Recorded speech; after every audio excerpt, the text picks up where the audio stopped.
कहानी की शुरुआत मोरक्को के साउथ में मौजूद एक रेगिस्तान से होती है, जहां पर दूर दूर तक फैला हुआ सूखा पहाड़ी इलाका और रेत दिखाई देती है। इसी सूखे और बंजर रेगिस्तान में एक बहुत बड़ी रेव पार्टी चल रही होती है, जहां हजारों की तादाद में लोग मौजूद हैं, जो म्यूजिक की तेज धुन पर नाच रहे होते हैं। इन लोगों में हर तरह के लोग हैं, कुछ अजीब कपड़ों में तो कुछ नशे की हालत में हैं। इस भीड़ के बीच में हमें दो लोग दिखाई देते हैं, जो बाकी लोगों से बिल्कुल अलग दिख रहे हैं, जिनके नाम लुइस और स्टीवन हैं। ये दोनों बाप बेटे हैं। लुइस के चेहरे पर परेशानी है और वो किसी पार्टी के मूड में नहीं है।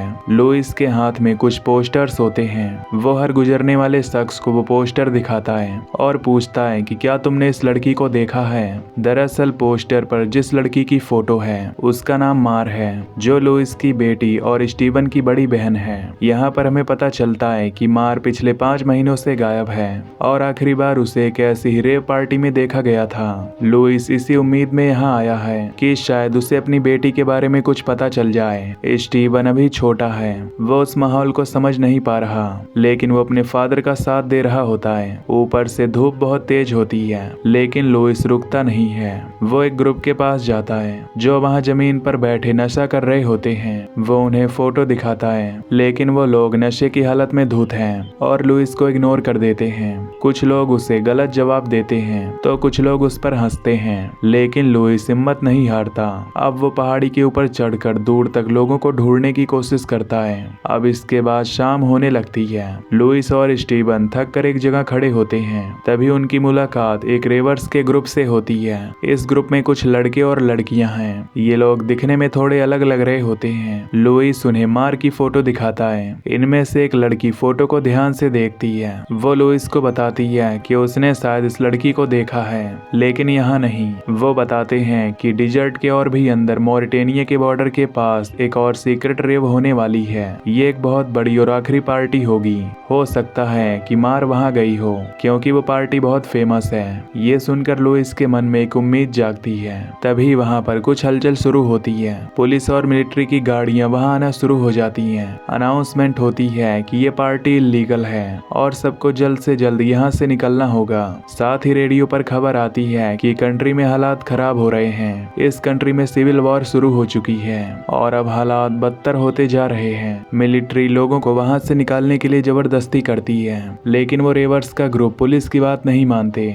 वो फैसला करते हैं कि वापस शहर नहीं जाएंगे, बल्कि आगे रेगिस्तान की तरफ जाएंगे उस सीक्रेट पार्टी के लिए। वो अपनी 2 बड़ी वैन्स में बैठने और निकलने की तैयारी करते हैं। लुइस भी जल्दी से फैसला करता है। वो सोचता है कि अगर मार उस अगली पार्टी में है तो उसे भी वहां जाना होगा। लुइस अपनी पुरानी सी कॉम्पैक्ट वैन में स्टीवन और उनके कुत्ते को बिठाता है। रेवर्स लुइस को समझाते हैं कि आगे का रास्ता खतरनाक है और वॉर जोन बन सकता है। वो कहते हैं कि तुम वापस चले जाओ, ये बच्चे के लिए सही जगह नहीं है, लेकिन लुइस नहीं मानता। वो कहता है कि मैं अपनी बेटी के बिना नहीं जाऊंगा। आखिरकार वो ग्रुप मान जाता है और लुइस उनके पीछे अपनी गाड़ी लगा लेता है। अब इसके बाद ये तीनों गाड़ियां डिजर्ट के सुनसान रास्ते पर चल पड़ती हैं। यहाँ पर चारों तरफ सिर्फ सूखा और बंजर इलाका है। अब इसके बाद हमें गाड़ी के अंदर का सीन दिखाया जाता है, जहाँ पर स्टीवन पीछे की सीट पर अपने कुत्ते के साथ बैठा है। रेडियो पर लगातार वॉर की खबरें आ रही होती हैं। खबर मिलती है कि बॉर्डर पर हमले शुरू हो गए हैं, लेकिन ये लोग दुनिया से कट चुके हैं। इनका मकसद सिर्फ उस पार्टी तक पहुँचना है। रास्ते में ये लोग एक जगह पर रुकते हैं। रेवर्स का ग्रुप अपनी गाड़ियों से उतरता है। वो आपस में बातें करते हैं और नशा करते हैं। लुइस उनसे थोड़ा दूर रहता है, लेकिन उनके साथ खाना और फ्यूल शेयर करता है। यहाँ पर हमें डोमिन नाम का एक आदमी दिखाया जाता है। डोमिन का पैर कटा हुआ है। वो अपने कटे हुए पैर को यूज करके पपेट शो जैसा कुछ करता है और साथ ही गाना गाता है। स्टीवन ये देखकर थोड़ा हैरान होता है कि ये लोग अजीब हैं, लेकिन बुरे नहीं।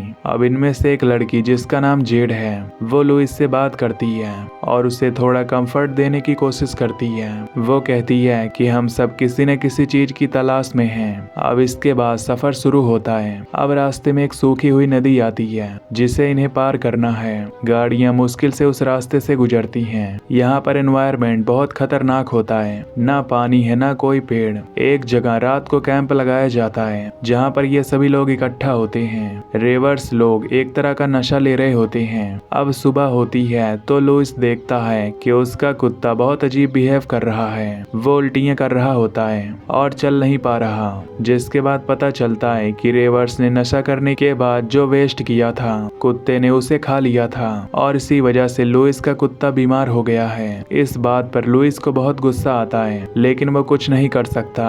वो ग्रुप के साथ मिलकर कुत्ते का इलाज करने की कोशिश करते हैं। जेड और बाकी लोग कुत्ते को पानी पिलाते हैं और उसका ध्यान रखते हैं। इस हादसे से लुइस और उस ग्रुप के बीच थोड़ी नजदीकी बढ़ती है, क्योंकि वो सब मिलकर उसके कुत्ते की मदद करते हैं। अब इसके बाद सफर आगे बढ़ता है और अब रास्ता पहाड़ी हो जाता है। सड़क बहुत संकरी और कच्ची है। एक तरफ ऊंची पहाड़ी है और दूसरी तरफ गहरी खाई। आगे वाले रेवर्स की एक बड़ी वैन के टायर रेत और पत्थरों में बुरी तरह फंस जाते हैं। गाड़ी आगे नहीं बढ़ पा रही होती। सब लोग अपनी गाड़ियों से उतरते हैं। लुइस भी अपनी वैन से उतरता है। स्टेविन और कुत्ता लुइस की वैन के अंदर ही बैठे रहते हैं। अब लुइस और बाकी सब मिलकर उस फंसी हुई वैन को धक्का देने लगते हैं। ये सब काफी जोर लगाते हैं और बहुत कोशिश करने के बाद वो वैन गड्ढे से निकल जाती है, जिससे सब लोग बहुत खुश होते हैं और सेलिब्रेट करने लगते हैं। लेकिन तभी लुइस की नजर पीछे जाती है। उसकी अपनी वैन जिसमें स्टीफन और पीपा बैठे हैं वो धीरे धीरे पीछे की तरफ लुढ़कने लगती है। ये देखकर लुइस घबरा जाता है। वो गाड़ी के पीछे भागता है। स्टेविन अंदर से दरवाजा खोलने लगता है, लेकिन गाड़ी लॉक हो चुकी होती है। गाड़ी तेजी से पीछे जाती है और सीधा पहाड़ी के किनारे से नीचे गिर जाती है। लुइस किनारे तक भाग कर आता है, लेकिन तब तक बहुत देर हो चुकी होती है। गाड़ी हजारों फीट नीचे खाई में गिर जाती है, जिससे एक बड़ा धमाका होता है और गाड़ी में आग नहीं लगती, लेकिन वो क्रैश हो जाती है। यहाँ पर पूरी तरह से सन्नाटा छा जाता है। लुइस वहीं जमीन पर गिर जाता है। वो चीखता है, लेकिन नीचे से कोई आवाज नहीं आती। स्टीफन और उसके कुत्ते दोनों की मौके पर ही मौत हो जाती है। बाकी रेवर्स भी पूरी तरह से शॉक हो जाते हैं। इस हादसे के बाद लुइस पूरी तरह से टूट जाता है। वो गहरे सदमे में चला जाता है। वो ग्रुप से बात करना बंद कर देता है। ग्रुप के लोग कोशिश करते हैं कि नीचे जाकर बॉडीज को निकाल लें, लेकिन नीचे खाई बहुत गहरी है। तब लुइस अचानक उठता है और बिना किसी डायरेक्शन के रेगिस्तान में पैदल चलना शुरू कर देता है। उसे बिल्कुल भी होश नहीं होता कि वो कहाँ जा रहा है। धूप और गर्मी उस पर असर कर रही होती है, लेकिन उसे इसकी कोई परवाह नहीं होती। स्टेफ और जेड अपनी गाड़ी लेकर उसके पीछे जाते हैं। वो उसे रोकने की कोशिश करते हैं। लुइस उनसे दूर हटने को कहता है, लेकिन वो लोग उसे अकेला नहीं छोड़ते।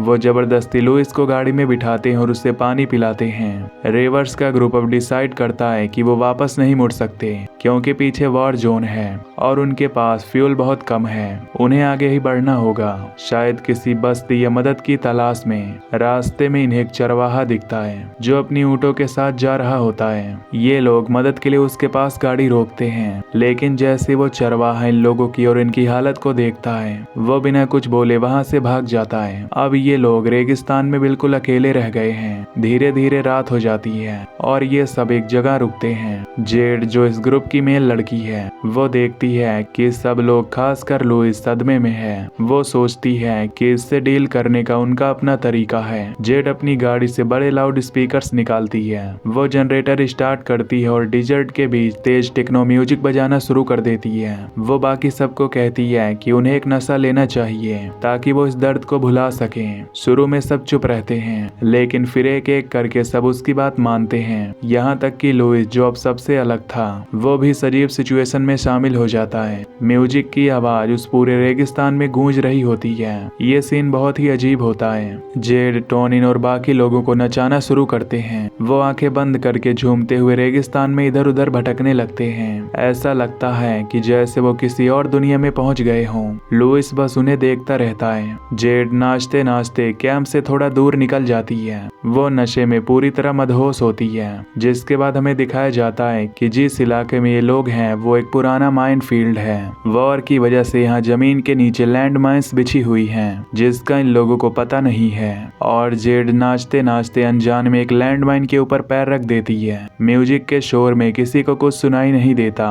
तब अचानक एक जोरदार धमाका होता है, जिससे जेड के चीथड़े उड़ जाते हैं। धमाके की आवाज सुनकर बाकी सबका नशा टूट जाता है और वो उस तरफ देखते हैं। टोनिन जो जेड के करीब था और उसका दोस्त था, वो ये देखकर पागल हो जाता है। वो चीखता हुआ जेट की तरफ भागता है। बाकी लोग उसे रोकने की कोशिश करते हैं। वो कहते हैं कि वहाँ माइंस है, लेकिन टोनिन किसी की बात नहीं सुनता। वो भागते हुए जाता है और जैसे ही वो जेट की बॉडी के पास पहुंचने वाला होता है तब उसका पैर दूसरी लैंड माइन पर पड़ता है, जिससे टोनिन भी मारा जाता है। म्यूजिक अभी भी चल रहा होता है जो इस सीन को और भी भयानक बना देता है। ये देखकर बाकी लोग सुन पड़ जाते हैं। वो डर के मारे हिल भी नहीं पाते। उन्हें समझ में आ जाता है कि वो मौत के मैदान में खड़े हैं। लुइस जो पहले से ही सदमे में है, वो अब इन्हें देखकर और भी हैरान हो जाता है। अगली सुबह दिखाया जाता है कि जेड और टोनिन के बॉडी के टुकड़े वहाँ बिखरे हुए हैं और बाकी लोग वहाँ से हिलने की हिम्मत जुटाते हैं। वो बहुत ध्यान से एक एक कदम रखते हुए वहाँ से वापस गाड़ियों तक आते हैं। अब ये जिस पार्टी के लिए निकले थे, जहाँ लुइस अपनी बेटी मार को ढूंढने निकला था, लेकिन अब उसने अपना कुत्ता, साथी, सब कुछ खो दिया। आखिर में हम लुइस को देखते हैं। वो बिल्कुल अकेला महसूस कर रहा है। उसके चेहरे पर अब दुख से ज्यादा एक खालीपन है। जिसके बाद लुइस गाड़ी में बैठता है और वो आगे बढ़ने का फैसला करता है। और इसी सीन के साथ ये मूवी यहीं पर एंड हो जाती है। तो दोस्तों, अगर आपको ये एक्सप्लेनेशन पसंद आई हो तो वीडियो को लाइक और चैनल को सब्सक्राइब कर देना। Till then take care, love you,